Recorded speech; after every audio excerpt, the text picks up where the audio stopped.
Her friend came to console me after Elena betrayed me. The house went silent. No sound, no smell, just the echo of disappointment. I avoided going out, avoided thinking. That's when Claire, her best friend, showed up at my door with 2 beers and a look of pity. Scene 1. I shouldn't be telling this. I should be keeping this story somewhere dark in my memory, where no one looks, not even myself. But every time the living room clock makes that idiotic tick-tock, I go back to that night. The night Claire showed up at my door with 2 cold beers and a smile that should have lit a red light in my head.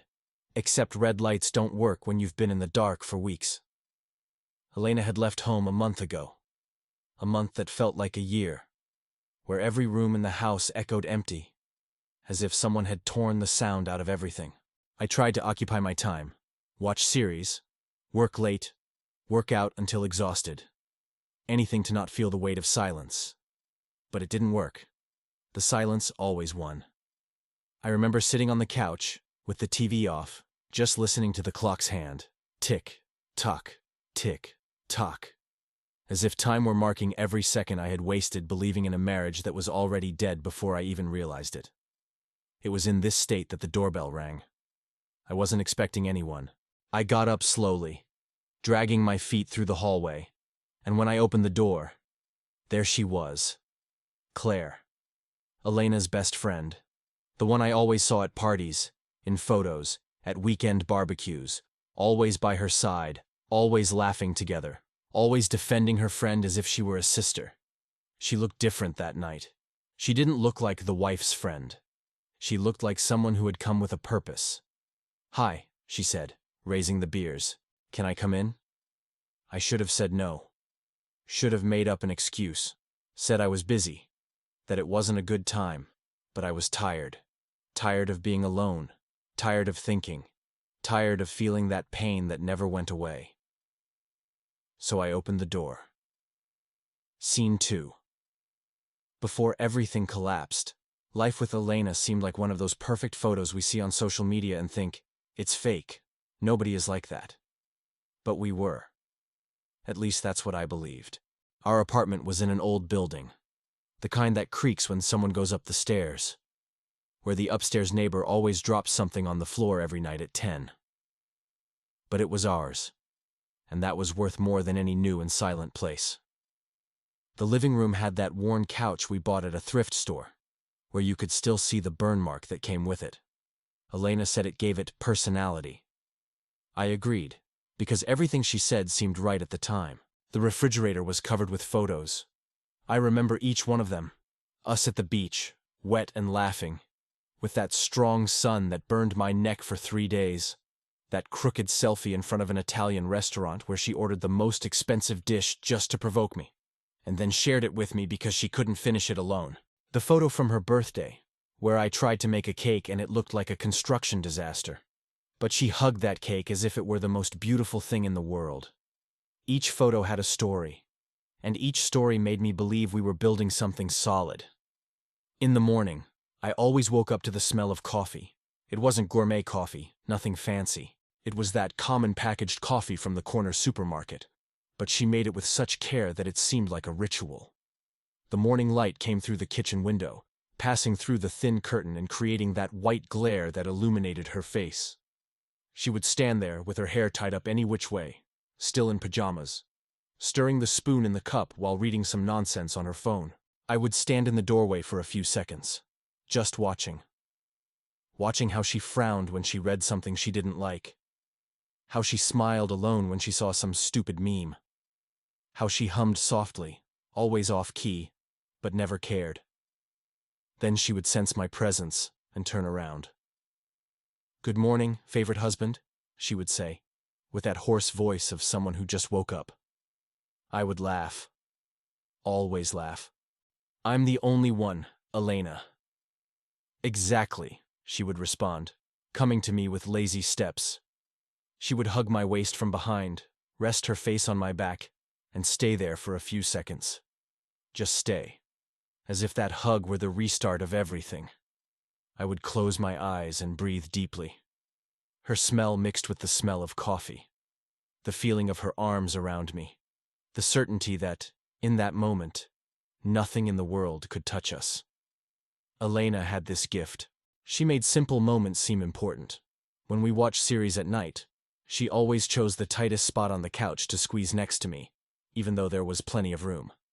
"It's warmer here," she would justify, knowing I would never complain.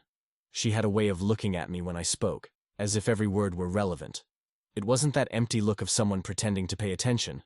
It was the look of someone who was really there, present. I told her things I never told anyone. Childhood stories. Silly fears I had. Dreams I didn't even know I still carried. And she listened and remembered. Weeks later, she would come up with some detail I had mentioned only once. "Didn't you say you wanted to learn to play guitar?" she would ask out of nowhere, already with a video on her phone showing an online course. Or, "I remembered you talked about that book. I bought it for you." These little things made me feel seen, not just loved, but seen. Elena called me her safe harbor. She said this whenever we came home after a tiring day, or when she was stressed with work, or simply when she lay on my chest before sleeping. "You're my safe harbor," she would whisper, with her voice almost disappearing into sleep. And I believed it. I believed I was the place where she could breathe.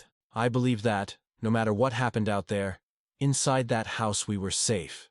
We had plans, silly plans, like renovating the kitchen someday, big plans, like traveling abroad when we had money left over, and small plans, like spending the entire Sunday in pajamas watching bad movies and eating junk food. I remember an afternoon, on a random Friday, when she came home early and caught me trying to assemble a cabinet I had bought. I was on the floor, with the pieces scattered, completely lost in the instructions. She threw her bag on the couch, took off her shoe, and sat next to me. "Is it difficult?" she asked, holding some random piece. "Impossible," I replied, half laughing, half irritated. She stayed there with me. Hours. Without complaining. Holding screws, passing tools, laughing when I got the same thing wrong for the third time. And when we finally finished, it was already night. The cabinet was crooked, but it was standing. Elena looked at me, sweaty, with messy hair, and said, "We're good at this. At solving things together." I hugged her, tight, as if I could hold that moment forever.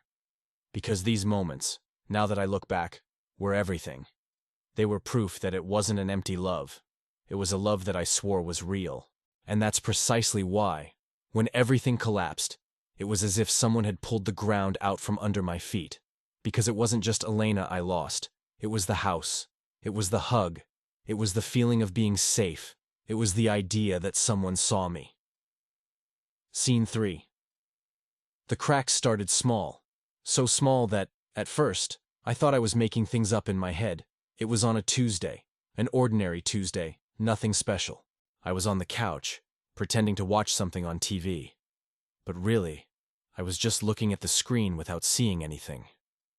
Tired. Just wanting to turn off my head for a few hours. Elena was in the kitchen, doing something that involved containers and the sound of drawers opening and closing. Normal routine. Normal marriage. Until her phone vibrated. It was on the coffee table, right in front of me. The screen lit up. I didn't pay attention at first. But then Elena appeared. Fast. Too fast. It was the speed that caught my attention. She came from the kitchen as if she had heard an alarm, grabbed the phone before I could process it, and gave that smile. That smile that didn't reach her eyes. "It's just the work group, honey. Boring stuff," she said, already turning her back. I just nodded. But inside me, something changed. A small red light turned on. Faint, but it turned on. I tried to ignore it. "Stop being paranoid," I told myself. "It's just work. She's always been dedicated." But in the following days, other details started to appear. Small ones, almost invisible, but impossible to ignore when you start putting the pieces together. She started arriving later, always with a ready excuse, almost automatic. Meeting that went long. Difficult client who wouldn't accept the budget. Impossible traffic, honey. You can't even imagine. And I believed her. Because why would I doubt? But then came the perfume. Elena had always used the same perfume since we met. It was light, floral. kind of sweet. I recognized that smell from afar. But one night, when she came home and hugged me, the smell was different, stronger, sweeter. It didn't match her. "Did you change perfume?" I asked, trying to sound casual, but feeling my heart race without knowing why. She laughed, but it was a quick laugh. Defensive. "Oh, I tested a sample at the store today. Nothing much." She was already heading to the bathroom before I could respond. I stood there, in the hallway, feeling that smell still in the air, and thinking, samples don't stay that strong. They don't last that long. That's when I started to observe, unintentionally, or at least that's what I told myself. At night, when we lay down, she didn't lean on me anymore like before. She stayed on the other side of the bed, with her back turned, with her phone illuminating her face in the dark. I pretended to sleep, but I stayed there, with half-open eyes, watching. Her fingers slid quickly across the screen, typing, stopping, reading, smiling, and that destroyed me, because I didn't remember the last time she had smiled at me like that. When I moved my body, pretending I was adjusting in my sleep, she immediately locked the screen, hid the phone under the pillow, and stayed quiet, waiting to make sure I was really sleeping. And that's when the shame began. Shame for suspecting her. Shame for becoming that kind of guy. The guy who watches, who suspects, who creates theories in his head. I remember a specific night. We had dinner in silence, not a comfortable silence, like the kind couples have who don't need to talk all the time. It was a heavy silence, full of things unsaid. After dinner, she grabbed her phone and went to the bedroom. I stayed in the living room, alone, listening to the tick-tock of the clock. That old clock we got from her grandmother. Tick-tock, tick-tock. Each second seemed to mark something that was being lost. I grabbed my phone and opened old photos. Photos of us, smiling, hugging, happy. And I asked myself, when did we stop being like this? It wasn't all at once. It was gradual, like a photo that fades over time. The goodnight kiss had become mechanical. The "I love you" sounded automatic. Her touch on my hand, when it happened, seemed like protocol. And I didn't know what to do. Because if I asked and I was wrong, I would look crazy. But if I didn't ask and I was right, I would look like a coward. So I chose to stay silent, and that choice haunted me. Because the more I observed, the more I saw. The way she looked away when I asked about her day. The way she went out to take calls, closing the bedroom door. The way she got irritated when I tried to plan something together. "Not today, honey, I'm tired. Let's leave it for another day. I need to take care of some things." There was always something. And I felt I was losing her. Not all at once, but piece by piece. As if she were already leaving through the door, but still left her body here just to not have to explain. And the worst part, I still loved her. I still woke up in the morning wanting to hug her. I still looked to the side and felt grateful she was there. Even with all the cracks, even with all the signs, I still believed it could be fixed. And maybe that was my greatest weakness. Or maybe it was my greatest strength. I don't know anymore. Scene 4. I tried to convince myself I was exaggerating, that it was paranoia, that every relationship goes through phases like this. I remember standing in the shower, with hot water falling on my back, repeating to myself, "You're making things up. She's tired. Her work is heavy. You're going crazy." It was easier to believe that than to accept the possibility that she was cheating on me. Because betrayal, for me, was something from TV series. It was something that happened to other people, in other stories. Not to me, not to us. But the bathroom steam fogged the mirror, and I avoided looking at my own reflection, as if looking at myself would be admitting that I already knew the truth. How many times do we deceive ourselves to not have to deal with the pain? How many times do we choose to stay silent, pretend, believe the lie, just because the truth is too heavy? I did that for weeks, and that choice haunted me later. Scene 5. When the pain became unbearable, I escaped to the past. It was my refuge, my way of breathing when the present suffocated. I would close my eyes and mentally go back to that first night. The night I met Elena. The night I swore, without knowing, that I had found someone different. It was at a friend's party. One of those improvised parties, without pretension, that happen in small apartments with people crammed together and music too loud. I didn't even want to go. I was tired, had worked all day, and the last thing I wanted was to be in a place full of people making small talk. But my friend insisted. Said I needed to go out more. That I was isolating myself. That standard conversation from someone who thinks they know your life better than you do. So I went. Just to not hear complaints. I arrived late. There were already people scattered everywhere, drinking from plastic cups, laughing loud, that party atmosphere that always seems the same, no matter where it happens. I grabbed a beer, leaned against the wall and stayed there, watching. That's when I saw her. Elena was on the other side of the room, talking to someone, laughing in that way of hers that I didn't know yet, but that later became my favorite sound in the world. She wore a simple dress, nothing flashy, no high heels or elaborate makeup, just a dark dress, loose hair, and that carefree way of someone who isn't trying to impress anyone. But she impressed. There was something about her that lit up the environment. It wasn't just beauty. It was energy. The way she gestured when she spoke, the way everyone around seemed to gravitate toward her. I kept watching, without realizing I was looking for too long. And then she saw me. Our eyes met. And she smiled. It wasn't a polite smile.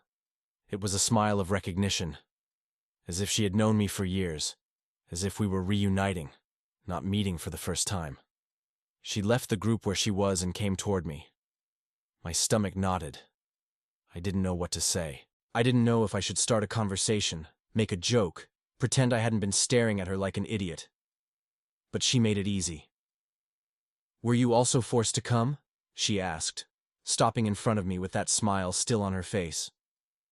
I laughed, without forcing it. It was natural. "Completely," I replied. "Great. At least I'm not the only one." She leaned against the wall next to me, grabbed a plastic cup that was on the nearby table, and took a sip. And we stayed there, talking. It wasn't that superficial party conversation. It wasn't, "What do you do?" or "Where are you from?" or those boring questions everyone asks when they don't know what to say. We really talked. She told me about her work, about how she hated waking up early but loved breakfast, about how she had moved cities 3 times and still didn't know where she wanted to stay, about how she thought people were afraid of being alone, so they faked connections that didn't exist. And I told her things I normally don't tell on the first meeting. I talked about my family, about how I grew up in a house where nobody really talked. They just shared space. About silly fears I still carried, about dreams I had given up pursuing because it seemed safer not to try. And she listened. Really listened. It wasn't that passive listening of someone waiting for their turn to speak. She was there, present, looking into my eyes, asking questions, as if every word of mine mattered. And that was new to me. I wasn't used to being seen that way. Hours passed. The party was emptying out. People were leaving. And we continued there, talking, laughing, sharing stories as if we were old friends who had lost touch and finally reunited. That's when it started to rain. We heard the noise at the window. That heavy, strong rain that comes out of nowhere and turns the street into a river in minutes. Elena looked out the window and laughed. "Great, I came by bus." "I came by car," I said, without thinking. "I can give you a ride." She looked at me with that smile I still didn't know would become addictive. "Really?" "Of course." We said goodbye to the people who were still there and left. The rain was violent. The kind that soaks you in 2 seconds, no matter how much you run. I took off my jacket and threw it over her head, trying to cover both of us while we ran to the car. We got in drenched, completely soaked. Elena was laughing loud, uncontrolled, as if it were the funniest thing in the world. And I started laughing too, without knowing why. Just laughing. We stayed there inside the parked car, with the rain hitting the window, laughing like 2 idiots. And it was in that moment that I realized she was different. It wasn't just attraction. It wasn't just chemistry. It was something more. It was the feeling of being comfortable with someone you just met. The feeling that you could be yourself, without masks, without performance. I started the car and began driving. She put on music on the radio. Something old, that I didn't remember the name of, but that had that melancholic and nostalgic vibe, and we went in silence. But it wasn't an uncomfortable silence. It was the kind of silence you only have with someone who understands you. When we arrived in front of her building, she sat still in her seat, looking out the window. "Thanks for bringing me," she said, low, almost whispering. "It was nothing." She turned her face to me and kept looking. Just looking. For a few seconds, and in that silence, I knew. I knew something had started there. Something I didn't know what it was, but that I felt in my chest. "I loved talking to you," she said, with a small smile, almost shy. "Me too." She opened the door, got out of the car, and before closing it, she bent down to talk to me one more time. "Will we see each other again?" I smiled. "Definitely." And she closed the door. I stayed there, in the car, watching her enter the building, still smiling. And I remember thinking, this woman is going to change my life. And I was right. Just not in the way I imagined. Now, when I go back to that memory, it hurts in a different way. Because it wasn't an empty love. It wasn't a mistake. It wasn't an illusion. It was real. And that's precisely why the betrayal hurts so much. Because it didn't erase the good memories. It contaminated them. It turned every beautiful moment into something bittersweet. It turned every memory into a wound. I still remember the smell of the rain that night, the sound of the music playing on the radio, the way she laughed, free, happy. And I ask myself, when did that woman who looked at me as if I were important become the woman who betrayed me without thinking twice? I don't know. Maybe she never was who I thought. Or maybe I idealized so much that I turned a real person into a fantasy. But one thing I know. That night was real. That hug was real. That love was real. And that's why it hurts. Because it wasn't just Elena I lost. It was the idea that someone could truly see me. It was the feeling of having found home. It was the certainty that love could be simple, honest, true. And now, every time I close my eyes and go back to that night, I feel nostalgia. Not for her, but for who I was when I believed. Scene 6. The truth started leaking through the cracks. It was on an ordinary day. Elena left in a hurry, saying she was going to meet on the girls at a bar nearby. She forgot her phone on the living room table. The device started vibrating. Once, twice, 3 times. I stood looking from afar, as if it were a bomb about to explode. Each vibration seemed like a call. Pick it up, open it, find out, end this. My hand went to the screen, but stopped in midair. I always said I wouldn't be the guy who snoops, the guy who needs a password to feel secure. If I opened that phone, a part of me would never recognize myself in the mirror again. That's when the notification appeared. It didn't show the full name, just a nickname, something neutral, almost innocent. But the message preview said, "I just want to know when you're going to tell him." The screen went dark quickly, as if the device itself were ashamed. My head spun, a million possibilities exploding at the same time. That night, I didn't sleep. I sat on the couch, lights off, TV off, just listening to the tick-tock of the clock. Each second pushed me toward a different abyss. Confront, pretend, leave the house, make a scene, or pretend I never saw that phrase. When Elena arrived, late with the smell of alcohol and a perfume that wasn't hers, I felt my stomach turn.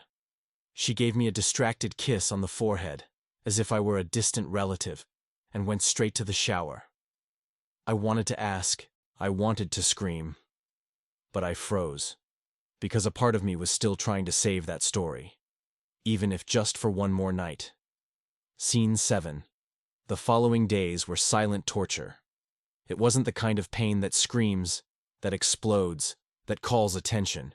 It was the kind of pain that slowly suffocates, that settles in your chest and doesn't leave, that you carry while washing dishes, while changing clothes, while answering work messages pretending everything is fine.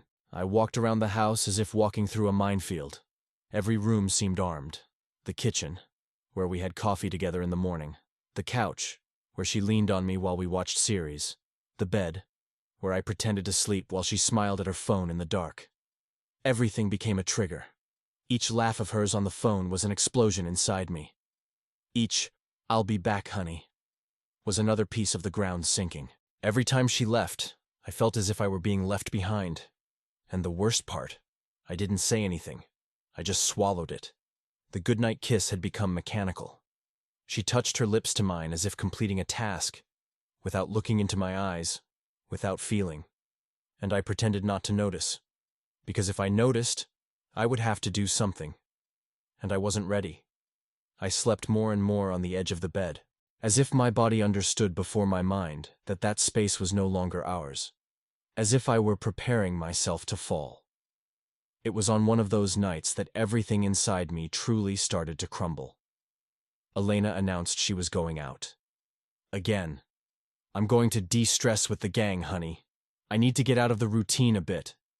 I was in the kitchen when she said this, with my back turned to her, already grabbing her purse. She didn't wait for my answer, because she knew I would nod. As always. "Okay," I said, my voice coming out lower than I wanted. She was already at the door. "Don't wait up, okay? It might take a while." And she left. The door slammed, and the silence that remained was so heavy it seemed to have texture. I stood there, in the middle of the kitchen, with my hand still holding the cold cup of coffee I hadn't even drunk. How long did I stay there? I don't know. When I came to, it was dark outside. I put the cup in the sink and went to the living room. I turned off the TV, I turned off all the lights, and sat on the couch, in the dark, completely in the dark, and just listened. The distant sound of cars on the street, the low hum of the refrigerator in the kitchen, the creak of the building settling, that sound you only notice when you're in total silence. And the clock. That damn living room clock, the one we got from her grandmother. Tick, tock, tick, tock. Each second hammered inside my head as if counting down to something, to the end, to the truth, to the moment when I wouldn't be able to pretend anymore. It was the first time I felt truly alone inside the place I called home. It wasn't physical loneliness, it was something worse. It was the feeling that, even when she was there, I would continue to be alone. The room was dark, just a strip of light coming from the window, cutting the floor like a scar. The light from the street lamps, that yellowish, kind of sickly light that illuminated enough for you to see things, but not enough to stop feeling lost. I looked at the photos on the shelf. Our photos. Us at the beach. On her birthday. At that Italian restaurant. In all of them, we were smiling. As if the world couldn't touch us. As if we were proof against everything. But now, looking at those photos in the dark, they seemed like a lie. As if they were from another life. From another couple. I slowly got up from the couch and went to the shelf. I grabbed a frame. The photo where she was hugging me, with that huge smile, saying I was her favorite place in the world. I ran my finger over the photo, removing the dust that was already starting to accumulate. And that's when I felt it. A tightness in my chest. Not metaphorical. Physical. As if someone had put their hand inside my chest and squeezed hard. How long did I stay there? I don't know. When I came to, it was dark outside. I put the cup in the sink and went to the living room. I turned off the TV, I turned off all the lights, and sat on the couch, in the dark, completely in the dark, and just listened. The distant sound of cars on the street, the low hum of the refrigerator in the kitchen, the creak of the building settling, that sound you only notice when you're in total silence. And the clock.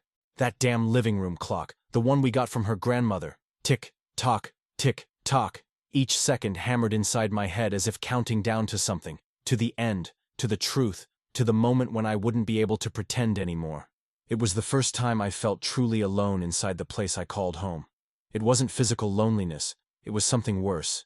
It was the feeling that, even when she was there, I would continue to be alone. The room was dark, just a strip of light coming from the window, cutting the floor like a scar. The light from the street lamps, that yellowish, kind of sickly light that illuminated enough for you to see things, but not enough to stop feeling lost. I looked at the photos on the shelf. Our photos. Us at the beach. On her birthday. At that Italian restaurant. In all of them, we were smiling. As if the world couldn't touch us. As if we were proof against everything. But now, looking at those photos in the dark, they seemed like a lie. As if they were from another life. From another couple. I slowly got up from the couch and went to the shelf. I grabbed a frame. The photo where she was hugging me, with that huge smile, saying I was her favorite place in the world. I ran my finger over the photo, removing the dust that was already starting to accumulate. And that's when I felt it. A tightness in my chest. Not metaphorical. Physical. As if someone had put their hand inside my chest and squeezed hard. How long did I stay there? I don't know. When I came to, it was dark outside. I put the cup in the sink and went to the living room. I turned off the TV, I turned off all the lights, and sat on the couch, in the dark. Completely in the dark. And just listened. The distant sound of cars on the street. The low hum of the refrigerator in the kitchen. The creak of the building settling. That sound you only notice when you're in total silence. And the clock. That damn living room clock, the one we got from her grandmother. Tick, tock, tick, tock. Each second hammered inside my head as if counting down to something. To the end, to the truth, to the moment when I wouldn't be able to pretend anymore. It was the first time I felt truly alone inside the place I called home. It wasn't physical loneliness, it was something worse. It was the feeling that, even when she was there, I would continue to be alone. The room was dark, just a strip of light coming from the window, cutting the floor like a scar. The light from the street lamps. That yellowish, kind of sickly light that illuminated enough for you to see things, but not enough to stop feeling lost. I looked at the photos on the shelf. Our photos. Us at the beach. On her birthday. At that Italian restaurant. In all of them, we were smiling. As if the world couldn't touch us. As if we were proof against everything. But now, looking at those photos in the dark, they seemed like a lie. As if they were from another life. From another couple. I slowly got up from the couch and went to the shelf. I grabbed a frame. The photo where she was hugging me, with that huge smile, saying I was her favorite place in the world. I ran my finger over the photo, removing the dust that was already starting to accumulate. And that's when I felt it. A tightness in my chest. Not metaphorical. Physical. As if someone had put their hand inside my chest and squeezed hard. My breathing became heavy, irregular. I tried to breathe deeply, but the air didn't get through properly. My hands started to tremble. The frame almost slipped from my fingers. I put it back on the shelf, quickly, as if it were burning. My heart was racing, beating out of sync, as if my whole body were panicking before my mind understood why. I went back to the couch and sat down. I put my hands on my head. I closed my eyes and breathed, once, twice, 3 times, trying to calm down, trying not to freak out. But it didn't work, because my body already knew that something big was about to happen, that the truth was coming, and that, when it arrived, nothing would be like before. I grabbed my phone, looked at the screen, thought about calling her, demanding she come back, asking where she was, with whom, why, but I didn't call, because I already knew the answers. Or at least I knew that. If she gave me any answer, it would be a lie. So I just stayed there, sitting on the couch, in the dark, listening to the clock. Tick, tock, tick, tock, and waiting for her to come back, waiting for the moment when I wouldn't be able to pretend anymore, waiting for the end. Scene 8. The truth didn't come in a grand spectacle. It didn't come with dramatic background music, or with a rehearsed speech. It came broken, ugly, confused, as if she herself didn't know how to tell it. It was on an ordinary night, A Thursday, I think. There was nothing special about that day. I had come back from work tired, had heated food in the microwave, and was trying to do something productive in the kitchen when I smelled something burning. Shit. I had forgotten the pot on the stove. The rice was stuck, black, smoking. I turned off the stove, dropped the pot in the sink, and opened the window to let the smell out. It was at that moment that Elena entered the kitchen. She had that face of someone who's carrying something heavy and doesn't know how to put it down. "We need to talk," she said, low, almost whispering. I stopped. That phrase, nobody ever starts a good conversation with, "We need to talk." I turned to her, leaned on the sink, and crossed my arms, as if crossing my arms could protect me from what was coming. "Then talk," I said, trying to sound firm, but my voice came out trembling. She looked at the floor, played with the bracelet on her wrist, took a deep breath, and then I couldn't take it anymore. "Are you with someone else?" Scene 8. The truth didn't come in a grand spectacle. It didn't come with dramatic background music, or with a rehearsed speech. It came broken, ugly, confused, as if she herself didn't know how to tell it. It was on an ordinary night. A Thursday, I think. There was nothing special about that day. I had come back from work tired, had heated food in the microwave, and was trying to do something productive in the kitchen when I smelled something burning. Shit. I had forgotten the pot on the stove. The rice was stuck, black, smoking. I turned off the stove, dropped the pot in the sink, and opened the window to let the smell out. It was at that moment that Elena entered the kitchen. She had that face of someone who's carrying something heavy and doesn't know how to put it down. "We need to talk," she said, low, almost whispering. I stopped. That phrase, nobody ever starts a good conversation with, "We need to talk." I turned to her, leaned on the sink, and crossed my arms, as if crossing my arms could protect me from what was coming.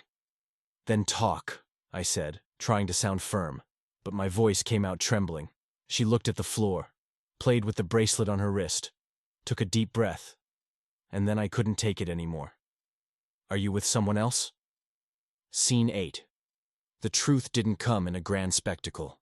It didn't come with dramatic background music, or with a rehearsed speech. It came broken, ugly, confused, as if she herself didn't know how to tell it. It was on an ordinary night. A Thursday, I think. There was nothing special about that day. I had come back from work tired, had heated food in the microwave, and was trying to do something productive in the kitchen when I smelled something burning. Shit. I had forgotten the pot on the stove.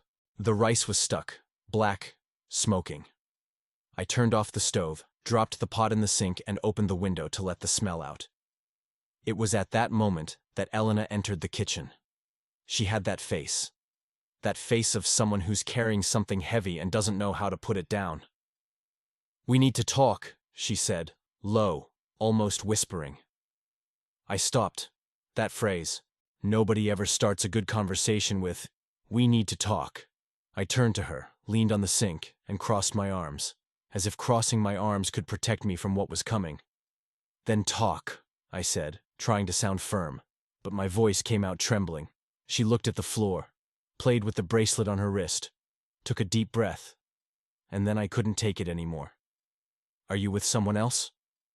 Scene 8. The truth didn't come in a grand spectacle. It didn't come with dramatic background music, or with a rehearsed speech. It came broken, ugly, confused, as if she herself didn't know how to tell it. It was on an ordinary night. A Thursday, I think. There was nothing special about that day. I had come back from work tired, had heated food in the microwave, and was trying to do something productive in the kitchen when I smelled something burning. Shit. I had forgotten the pot on the stove. The rice was stuck, black, smoking. I turned off the stove, dropped the pot in the sink, and opened the window to let the smell out. It was at that moment that Elena entered the kitchen. She had that face of someone who's carrying something heavy and doesn't know how to put it down. "We need to talk," she said, low, almost whispering. I stopped. That phrase, nobody ever starts a good conversation with, We need to talk. I turned to her, leaned on the sink, and crossed my arms, as if crossing my arms could protect me from what was coming. Then talk, I said, trying to sound firm, but my voice came out trembling. She looked at the floor, played with the bracelet on her wrist, took a deep breath, and then I couldn't take it anymore. Are you with someone else? It came out direct. No beating around the bush, no preparation. As if I had been holding this question for weeks, and it had finally exploded out. Elena was silent. 1 second. 2. 3. And it was in that silence that I got my answer. Even before she opened her mouth, I already knew.